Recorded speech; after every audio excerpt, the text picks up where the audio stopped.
Welcome back to Football Coach episode 32. The conference championship results. Alabama beat Georgia. Georgia was number 2. USC beating Stanford. That was a 4-5 matchup, and Oregon somehow missing out, even though I think they had they had an identical record to Stanford. All three will be in the playoff. Michigan State beating Nebraska for the Big Ten Championship. For the ACC, Clemson beating Notre Dame. Clemson, the only undefeated team out there. Oklahoma beating Texas, and UCF beating South Florida, setting up a playoff of Clemson, USC, Alabama, and Michigan State as the 4 teams with the bye, and the other 8 for the first round are Auburn against Nebraska, Notre Dame against Oklahoma, Georgia hosting Stanford, and Oregon hosting UCF. Other bowl games, like the most mid team that we're looking at is probably Colorado at 5-7, and you can clearly see, right, 5-7 is about your mark. We've got 6 teams just about every year in those bottom final trio of bowl games, unlike real life where you can pretty wildly get a mismatch of teams with really good records from really weak conferences playing against teams with really mid records but from bigger conferences playing each other in those bowl games.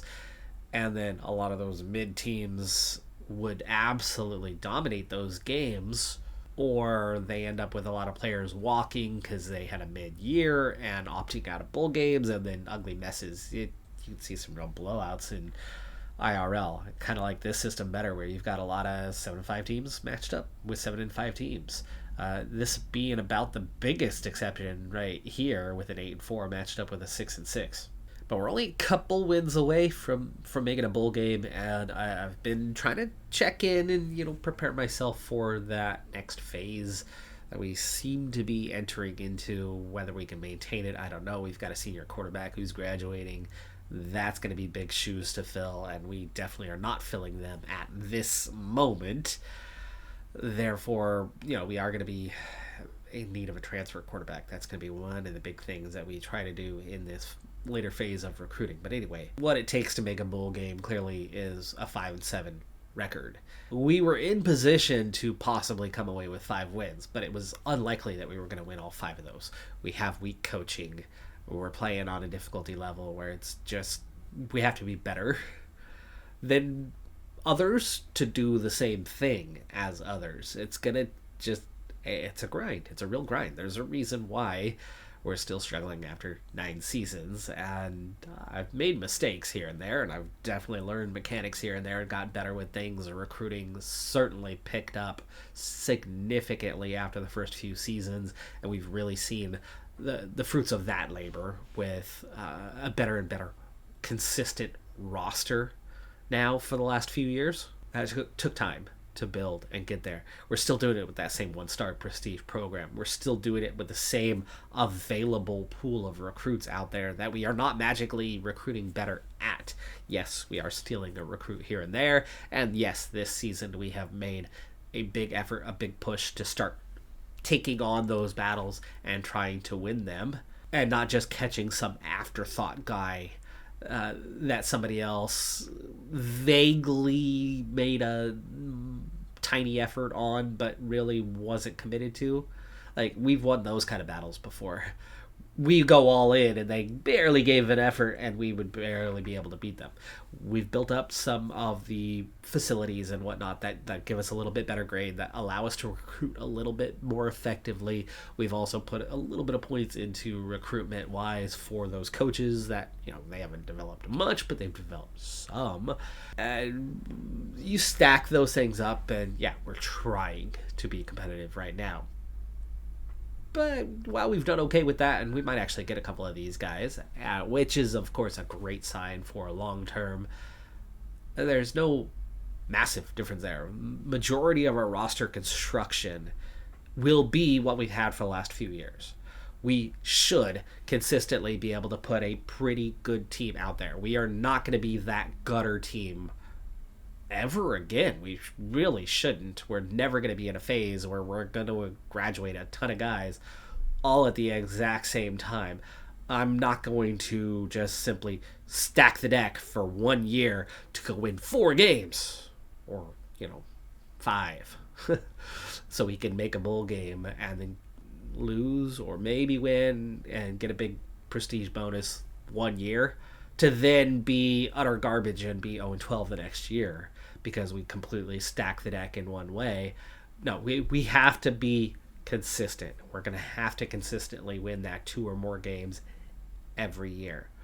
And if we can get little bits of prestige, even if it's slow and marginal here at first, right? Last year we gained a few prestige points with 2 wins. This year we're going to gain a little bit more with 3, but our ranking is not going to be significantly higher than last year, so it's going to be more, but it's probably not going to be a significant boost, even though we have so little prestige and it shouldn't take much to build it up. It is what it is, right? It's going to take more than 3 wins to really get us going anywhere.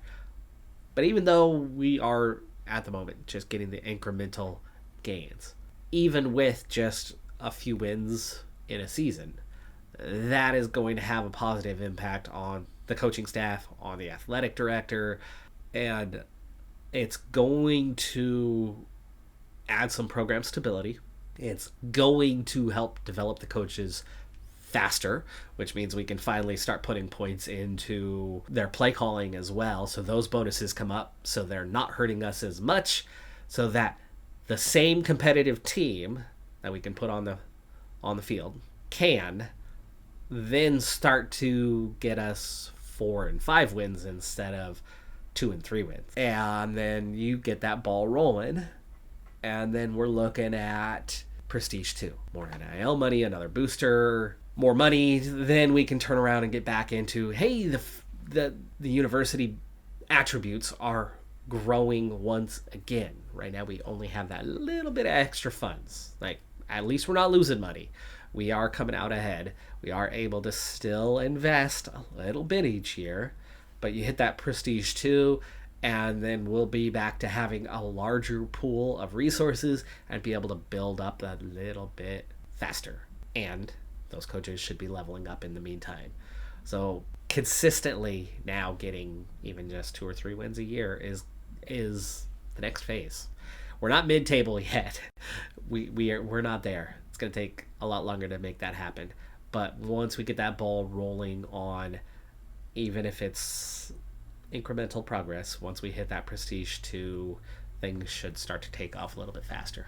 I've already added another recruit or 2, but it looks like we have 2 additional ones, and these are potential guys. Now, this first one, we've been number 2 on his list, so unless the estimates have been off, this is not going to be a successful signing. And this brings me to another point. I really like, and it's something you can toggle on or off, I really like that they have I forget the term they use for it, but it's if you're so far behind, you're going to get a boost to your recruiting, right? It has something to do with boost. Anyway, you get a boost to your pitches, but then they just cut that off if you're even remotely close. And so our coach who can only pitch, say, 312 points, and their coach who can pitch 380, that 380 is going to be continuous. And my 312 is going to be continuous week after week after week, and we just inch further and further and further and further behind. And unless the other team just drops the ball and doesn't pitch in 1 week, and all of a sudden they only get 100 points, and boom, our 312, that's 200 closer, where we were losing 68 a week otherwise. So it takes them sitting out 1 out of every 3 weeks or 2 weeks to start making progress and pulling ahead, right? The boost, I think, should kick in a little bit closer. It would mean you're going to lose some battles too, right? You're going to win some and lose some, but it would make it more dynamic that there's an actual competition. They only kick that in when you're like monumentally behind, which really does absolutely no good unless you jump somebody who is also monumentally behind in making those big efforts, and then the team that was way ahead doesn't offer And when you overtake that other one and you and that school both offer, and you win out the battle because you put in a greater effort and made a bigger jump with that boost. They could have gotten that boost bonus too, right? You just made better use of it when you had the chance. I'd like that boost to, just extend a little bit further, or even make it smaller. Make it a smaller and smaller boost as you get closer, but it would be nice to see that boost be a little more dynamic. Anyway, I think we're losing this one to Hawaii, of all teams. Of course it's losing to Hawaii. But good news is, Syracuse is a bigger program, and we beat them handily. I was 400 points behind. It last week just pushed to 500. A few weeks ago, it was 300. It just dragged further and further behind, but I couldn't give up. This was the number one recruit on my list. Durability was awful, but it was an A potential with a 65 overall for wide receiver, which is pretty dang close to the highest overall that we can attain with the wide receivers. And certainly potential was very nearly the highest you can obtain there. So it didn't come with an awful beginning point to get an A or an A+. It was coming from a good start point. It would have been a nice addition, but it's not to be. This other one, however, I think should be ours. Yes, comfortably. The true sophomore quarterback who won the Freshman of the Year a year ago has won the Heisman for this year. So USC quarterback, and Alabama D lineman has won Player of the Year, Defensive Player of the Year. While Stanford's quarterback, who's a redshirt freshman, so came in out of the same high school class, is this year's Freshman of the Year. It's nice that you can win that award as a redshirt freshman. Of course, you should be able to. But the Coach of the Year award has gone to Michigan State's coach after a top 5 performance. Okay, this is an important time, though, as we are getting the All-Americans, and we should have the conference award winners as well. So in the conference, obviously, the same two guys are going to be on top there, but USC coach getting Coach of the Year. Man, words are hard to come by at the moment. I'm still recovering from that cold, but I'm doing a little better. I thought I was doing a little better. Anyway, U of O, Defensive Player of the Year, their linebacker. And here is that first team all offense and defense. And we are, of course, looking at the offensive line. And there is our last guarantee. First team, Josue Pryor, 20 pancakes and 0 sacks allowed.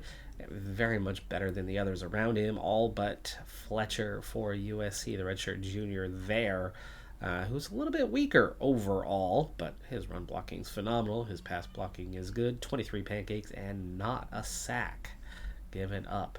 We were certainly the best rated player. In fact, best rated player, period, on that first team all conference. Cooper Knowles. We did see him put up some really solid numbers this year at times. He had a forced fumble, 2 interceptions, 2 pick sixes. Actually, I think one of those was off of the forced fumble, but it's not saying that he picked up a fumble, so it must have been off the 2 interceptions. He also had 4 sacks, 69 tackles on the season. Yeah, he was very good. 87 overall. Redshirt senior, we're going to be missing both of those guys, but look at the list. It's pretty much all seniors. It's really nice that we've got 2 teams first, 2 players all first conference. As for second team, did we add anybody else? I mean, we've already never had 2 on the list at once. No additionals, but hell yeah, 2 guys first team all conference. And 2 more players ready to sign, both in the secondary on the defense. 90%. Yes, I was actually well ahead on this one. Almost 3,000 points. That's where setting up that battle. They offered, they pitched, but we got so far ahead by getting in early and committing to it that we were able to pull so far ahead that they literally just stopped pitching. And so then I just kept them on the target list for quite a while. I've been setting a target point of like 2,000, at least this season. I've been setting a target point of if I'm 2,000 ahead, I stop pitching and then just let it ride out. This corner, we were the only ones in on him. It is a gem with high durability as well. So good addition. Potential's not amazing though. But he's got a fairly decent 65 overall to start and is loyal. With Pryor making the all-conference team, that's all 4 promises kept. We're going to get a very, very healthy +8 to our coach integrity from that, plus the base of a +3. That's 11 points to work with, and after accomplishing our booster objectives, like, this is a big year for us, and that's a good extra $2.25 million as well. There's other ways to make money. Appeasing the boosters being one of those. I'm really impressed with, even though it was only 3-9, how this season went. Yes, it could have been more, right?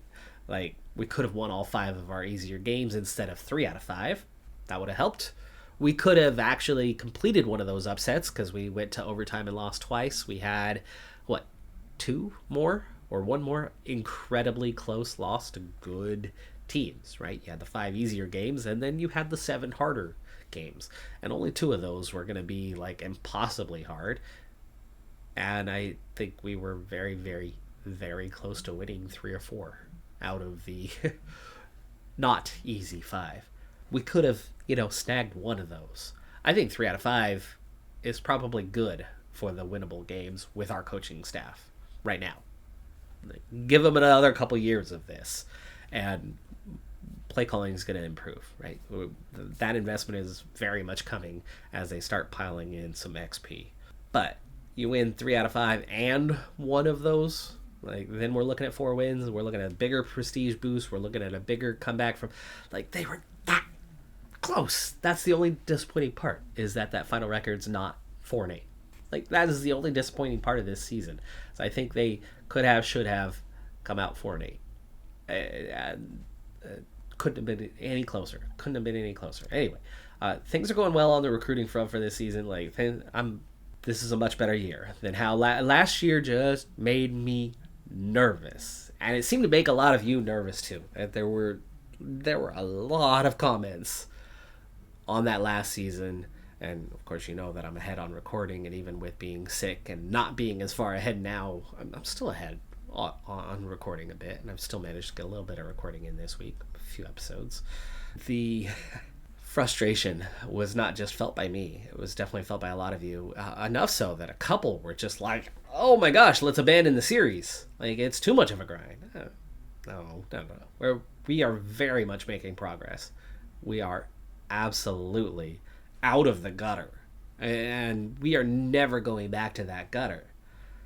There's just really the only question right now is, can the current coaching staff get the job done?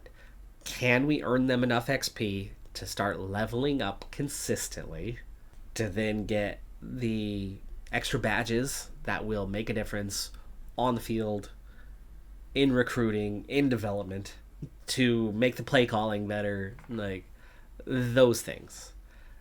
Can we get them enough XP to do that as they get out of the young age boost period? That's really the only big question, is, do we have to stick with them, or not have to? Can we effectively stick with them? Can that part of the experiment still carry us through? There is no, oh gosh, it's going to fail. This series is not failing. I think it's not where I expected it day one. I'm used to the draft day sports mechanisms for this type of game. They're the only ones that have attempted college games in recent years that were worth a grain of salt. Most of the attempts were solo developers that throw something together and you could play it for a little bit, and you're yeah. They were the only ones who kind of had at least a few developers and had something built and continue to build year by year. And with their game mechanics, you could turn a program pretty dang quickly into a powerhouse. I would run a gauntlet of promotion, relegation, and start from the very bottom, and we would just ride on up the ladder, win, but not be competing for national championships, because we're still that program that's working its way up and didn't have the prestige level to win a championship, but it was win. It was pretty easy to go from awful to a winning program. This game's way harder, way harder, and I appreciate it for that. And I love it for that. And we've given ourselves a proper challenge. And while it's tough, I am happy. I am very happy with how tough it's been. While gains are so marginal, so incremental, there's gains. You see them, you feel them, it's tangible. And for that, I appreciate this game. And there's so many little details that I've made mistakes along the way that have held us back. And at the same time, I figure out little things, and then it's putting that knowledge together. It's finding the balance. It's not easy. It's not easy, and I like it for that. Anyway, gosh, I'm going off on a little rant here. Let's get some more gameplay in, huh? 8 recruits so far, 2 A's, 6 B's, half of those being B pluses, the other half being B minuses. Most of the guys have good durability, but not everybody. And only two, and they're both offensive linemen that are on the lower end of the scale in terms of their starting overall ratings. But the others have pretty decent overall ratings. For cornerback, 63 is a bit low, but he's got the A minus. And then you've got the one that's a little bit higher. He's starting at a 65, which is kind of standard, at least for us. But the little bit lower potential, but he's also the gem. We've got a couple of gems. We've got our second good running back recruit in 2 years. We got a good kicker recruit for the first time ever out of a high school class. And it's a pretty good class. It's shaping up to be a pretty good class so far. We've got a running back, a wide receiver, 2 offensive linemen, a kicker, 2 corners, and a safety.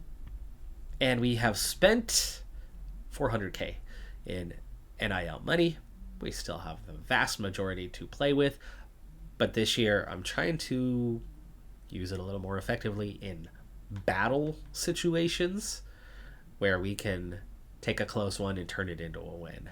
And that's what I'm trying to use it for, as we are actually trying to go for those battles this year. And, we had strayed away from it for a bit and was saving that NIL money.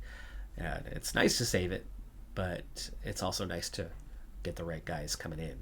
And with just 2 additional offers used, we're getting pretty close to heading into that off-season part with the transfer market to see what else we can fill out. But eight's a good number so far, and that's a pretty good recruiting class that I'm happy with. And that being the 2 signings, I've got 38 right now, and actually I've got a lot this week that I should be getting that 30% potential reveal. We're definitely getting down there, though. We're getting down there on the scraps. All the 3-star kind of guys have all been scouted now. We are done with that category, or they're at least on my recruit list, target list, to get that last bit towards 30%. So we are very much into 2-star guys kind of territory. Hadn't found much 3-star wise talent this year, and there hasn't been a single 4-star guy left over. Every once in a while those come along. Nothing this year, nothing at all. In fact, all the 4-star and above had offers very early this season, all of them. Here are my 2 that already have existing offers. It's a running back and a quarterback with A- potential, both at a 60 overall. Durability is good on the running back. The quarterback, also pretty good durability. So they're easy additions, and you can see, even though Syracuse is recruiting, they're not recruiting heavily, so we've been easily holding them off, and we should comfortably be able to sign both of these guys, even if it comes down to the final days to get them. But that gives me our 1 quarterback in the class, and then 1 running back. Now we will look in the transfer market for a starting quarterback to replace our graduating senior. But in terms of the needs as they stand, we've already got 1 wide receiver in. Wouldn't mind getting a second. We still very much need a tight end. It's been really hard to lock one down. The one we finally have is the first guy that's been above a C in potential, and it's an A, but he's got low current and pretty poor durability. So I'm still not happy with him, but we'll take him in the end if it's all that there is. We've got 2 offensive linemen, but we already noted that they're both pretty low on the overall. They're not the best ones to get after, so I'm still very much looking, and so there's a pretty wide number of guys, plus we need 3 anyway. Right now that we are scouting, we've got our kicker. I have not found anything good defensive line this year. There was one really, really good one that I really wanted. We lost the battle. Yeah, and it was pretty clear early on, but I just didn't give up. I stayed with it, hoping beyond hope that they would let up a little bit and that we'd be able to slip ahead of them. But he didn't care about NIL, and his value was pretty high for NIL. So, one, we couldn't really offer him anything, and we couldn't get the point return on it if we did. It just wasn't getting us anywhere, so we just had to sit there and slip further and further back week by week. Even with our best pitches, it was sad to see. He would have been a great addition. We won some of these battles. I found out how I could win some of these battles, but some of them are just beyond us, and that was the biggest one that was beyond us. Linebacker, still a need. Haven't been able to find anybody great in that one, so we are starting to scout some there. So that's kind of the 3 positions right now, with a lot of guys that are actively scouting on the list. But we've already signed 2 cornerbacks, and so I think we're probably done in that market. I'll be letting this guy go now that we signed that second one. And we've already signed 1 safety. We might be looking at another, but otherwise we're getting pretty close to having our class the way we want it. With just those few primary positions, and then transfers, any transfers that we can get in that would make a difference and be a steal, those 2 to 3 guys. So 3 plus any 2 to 3 more sounds pretty close to being, not far off from a complete class. There's that tight end I was talking about, only a 58 overall, A- potential, woohoo, but D for the durability. So it's like, I'm not quite ready to offer that. Still in the middle of the playoffs, and we do have our next signing, and this one's definitely going to come for us because nobody else was in on it. We've got our 60 overall, A- potential, B- durability quarterback. Now with a 60 overall as a start point, unless he has tremendous development year by year, like 5 points every single year, we're not looking at somebody who is going to become the guy. This is probably always just a backup, but being that he is loyal, we can count on him probably staying within the program. Quarterbacks are very finicky. They want to start. There's only one. They tend to have more skill, so it's a more competitive position, right? They come and go a lot. It's a gamble.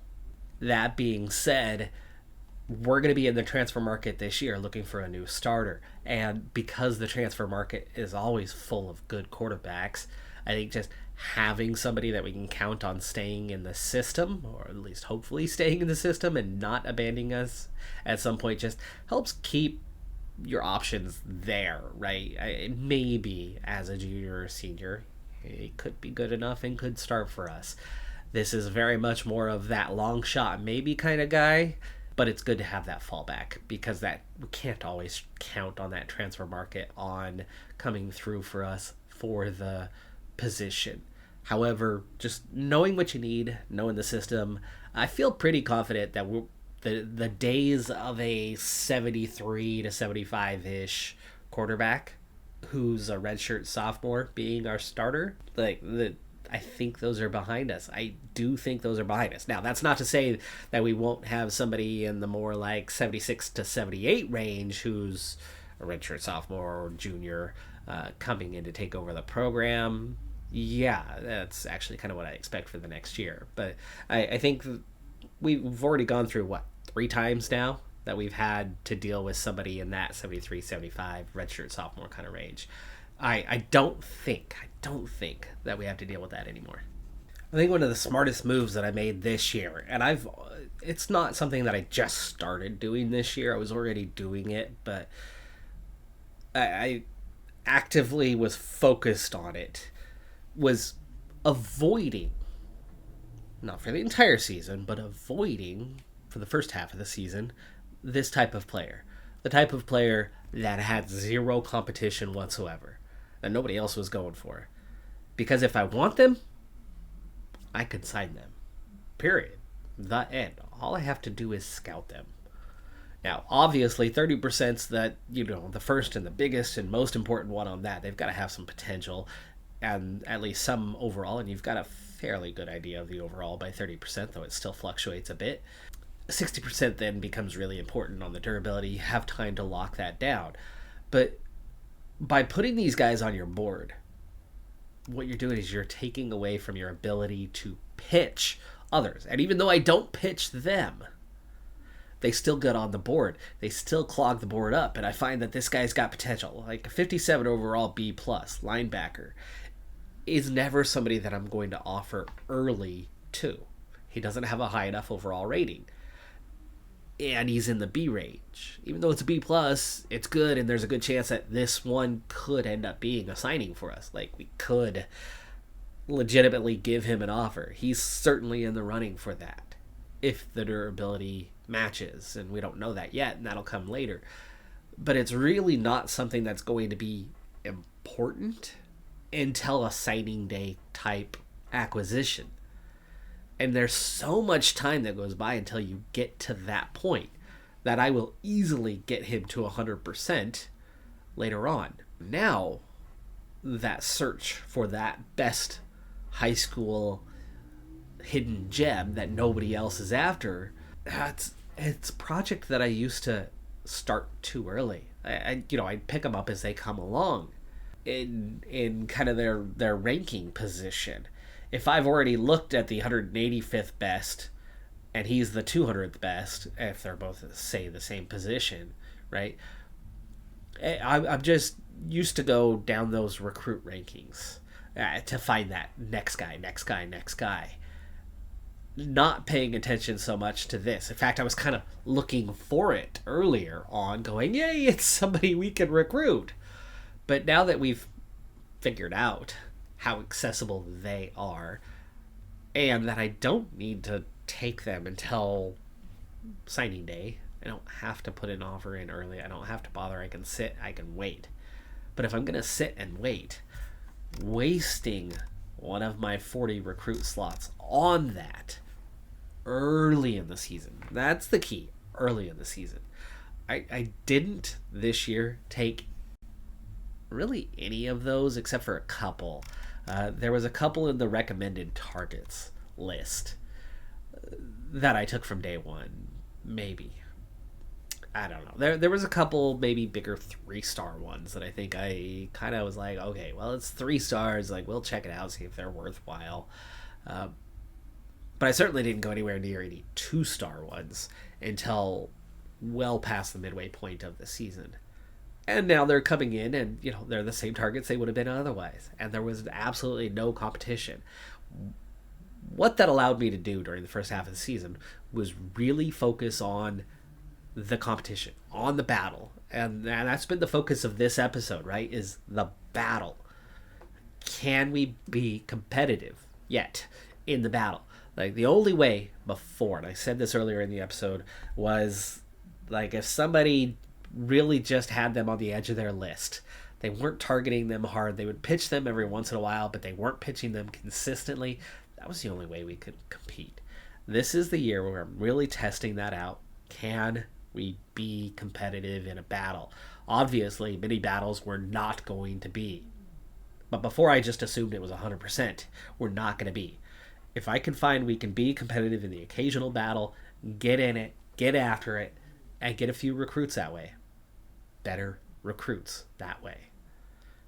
And same in the transfers, the way we practiced last year.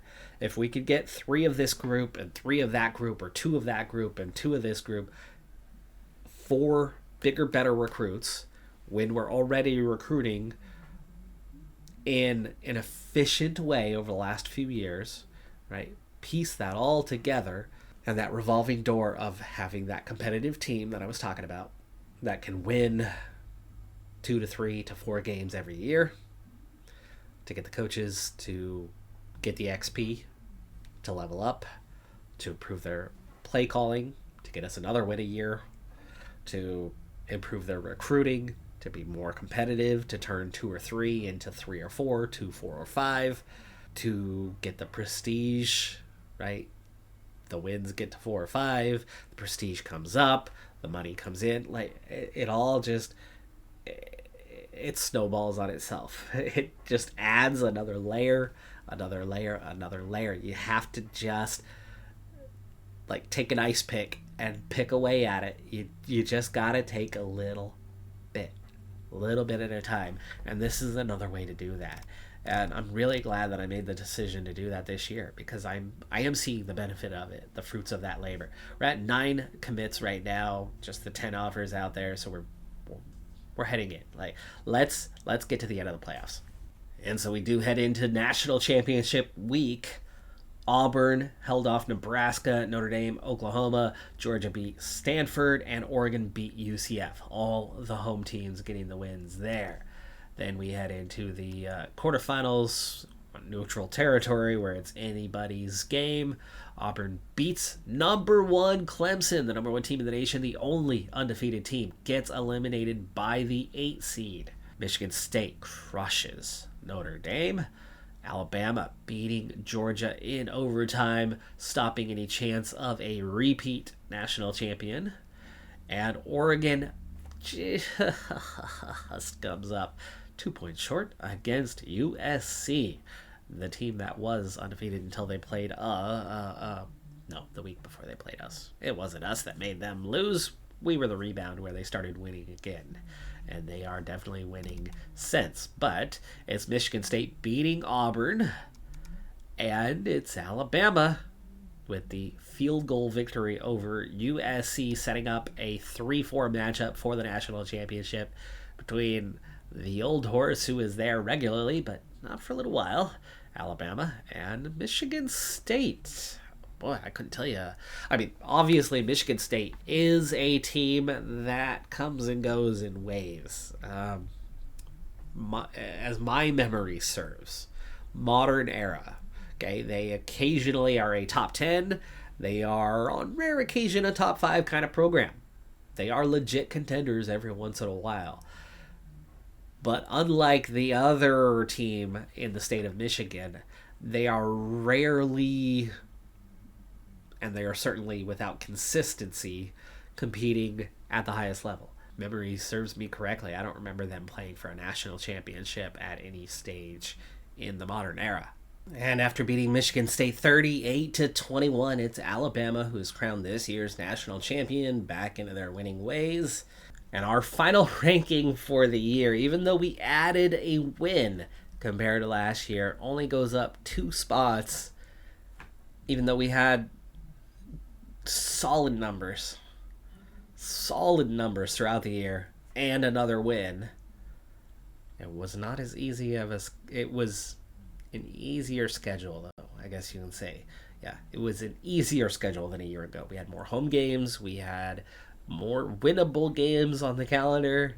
So even though we performed well, only claiming 3 victories really only bumped us up 2 spots. So I'm not expecting a huge prestige boost, but it's still going to climb.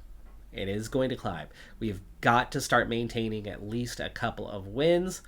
And how in the world is getting 3 wins exceeding expectations, sees a 0 gain? Now, I know that we are inherently taking like a -5 from the longevity of our coaching staff. I don't see that ever changing as long as we retain them, right? That's not going to go anywhere. But our stubborn fan base, well, I'm okay. I guess I'm okay with that not going up, right? It's still solidly an A. It's not far from an A+. Yeah, I'm just a little disappointed that we didn't gain 2 points, 5 points. I didn't expect much, right, for 3 wins over 2. But I expected a little something. And I think, honestly, it probably was a +5. The 5 offsetting, right? Probably was just simply a +5 for getting 3 wins instead of 2. But why not +10? For our level, that's 50% over the goal. It's not like they expected 6 wins and we got 7. right? You're adding 1/6 in value. We added 50% value. That's a lot. That's a lot for us. Well, anyway, we did keep all. Oh, and we only gained 1 integrity for the year. So we got a +9. We're up to 80%. Weird. Did they update the game and like nerf some things on us, or what happened here? Well, our first over 40 coach, Thomas Dye, the bonus is gone. The bonus is gone now that he's over 40, but he still did gain a solid almost 500 XP and is very close to his next level. I can handle that, right? He met expectations, and he's got to get at least 2 wins. That's going to be the big key to keep him going forward, but he only needs 156 for the next level. So even if we only get 2 wins next year, as we will have a younger, less experienced quarterback, I doubt we're going to have a redshirt senior who can ball. I highly doubt that, but maybe. Anyway, we should see him level up next year, and both of the offensive coordinators have leveled up, so that is very much us going in the right direction. 1,200 points for this one. Big part of that being is still under 40. This is the final year for the offensive coordinator. I think we have 1 more year left for the defensive coordinator to get that bonus. Okay, I said 5 and 5 being the target before we start aiming for these other goals and objectives. I feel like I want to focus on that training. But you know what? I'm not going to. This is the year. Both the offensive coordinators are the ones that provide the primary bonus for us. So we're going to take a pointed offense. We need to get that play calling up. I recognize the problem and the need. We gained 1,200 XP, by the way. It's only 1,600 to his next level. If he can do something similar, right? Win 3 games. Well, he's not going to get those bonuses anymore. He's going to start slowing down, which I think is why it's important to take that now. That will turn our offensive play calling into an 8 instead of a 7, because we have a +1 for the. We should be carrying a +2 on offense, aren't we? Defense is the one where we're only carrying a +1. Well, anyway. Let's take our upgrade. He is at the 5-5, so there we go. Point into defense. Because, yeah, there's a +2. His 4 becomes a 6. The 5 should now become a 7. And we do get a skill badge for him. And look how close he is to the next level. And he still gets, yes, 1 more year. 1 more year with significant upgrades. If he gets anything like this year, 1,200, he will easily make that level and then some next year. All right, well, this is a pretty easy one for me to make a call on. Defensive coordinator gets the DL developer plus 7% increase to D-line development in the off season. 7% bonus. That's healthy. That can often be 1 more point. We already have the linebackers with that. So he's already got the LB developer. This now makes it the DL developer as well. He's got 3 pretty good badges. So these guys all have 1 year left on their contract, and for now I'm going to let it run into that final year to give us another year to decide whether to stick with them or not. You're going to need to start letting me know in the comments below. I've heard it really both ways, right? This is an experiment. It is a challenge, and the program itself, it's full of challenge. We're 9 years into this and just now becoming a 2 to 3 win team. Woohoo! Now that's not quite the rate we wanted, but we are making progress. And as we are starting to win consistently, and if we can maintain that consistency, if we are 0-12 next year, I will change the coaching staff and find better. As long as we find better, right? That being the big key there. That means, for now, I suppose if they continue to win, they're growing. And that was the whole thing. That was the whole shindig before, is they weren't really growing because we weren't meeting expectations and it was offsetting the bonuses that they were getting. So we've got to just meet expectations. And as long as the prestige is low, the expectations aren't going to be ridiculous. Now, actually, part of the difficulty here is that the expectations are higher. we shouldn't be winning 2 games to make our athletic director happy. It's probably only win 1 as a 1-star prestige type thing. But the difficulty bonus is doubling that on us, and it's taking more to make him happy, and it's taking more to then see the coaches grow and develop. We set ourselves up here. We set ourselves up for this. But the whole purpose of the challenge was to overcome the hardest type scenario we could have. And I feel like we're overcoming it. It's just slowly. All right, folks. Well, that's going to be a good stopping point for this one. For one, I know that I've gone off on a number of tangents here, and I've probably got way more content than I realize I have. Anyway, even though we haven't progressed terribly far. We're still, though, in a territory where pace probably needs to be a little bit higher next season than it was, like, say, this season or the last season, where we finally slowed things down a little bit. But we certainly talked through some process. We'll see how much next year is going to be a rebuilding year, though, right? It's going to be largely down to this quarterback situation in the transfer market. If we find a good one who could step in right away and be a 76 plus territory quarterback, regardless of what class, so that will be a factor in this transfer quarterback. I won't care if they're a junior. I won't care if they're a senior. If they can come in as a solid starter, like I'm going to take them. I will take a one and done. That being said, right, that quarterback is going to be hugely important on our potential success in the coming season. I know Josue Pryor is graduating, and like we're not going to be able to replace him like for like, but there's other young talented guys that are going to be good. So we're going to have lots of players in the 80 plus category. I think we're still going to have a pretty good team overall. But if our quarterback's garbage, then we're going to struggle for wins. I think that's pretty obvious. So that's going to be the big key to this offseason. But next year, depending on how good our quarterback is, could make a pretty big difference on whether we're simply a 2-win team or fighting for that 3rd or 4th win. I mean, as we're adding up some offensive capability and defensive capability, better play calling, right? Our max bonus is 10. And if we were at 7-6, this should put us at 8-7 now. Getting a little bit closer to that max, and maybe they make some better decisions, and we will see them be just as competitive next year. Maybe we're a 3-win team again, even without our graduating quarterback in Chapel. Like, we might be okay. And then, of course, you'll ride that wave of quarterback for years to come. Sophomore, junior, senior, right? 3-year cycles where you're going to be better in that 3rd year. But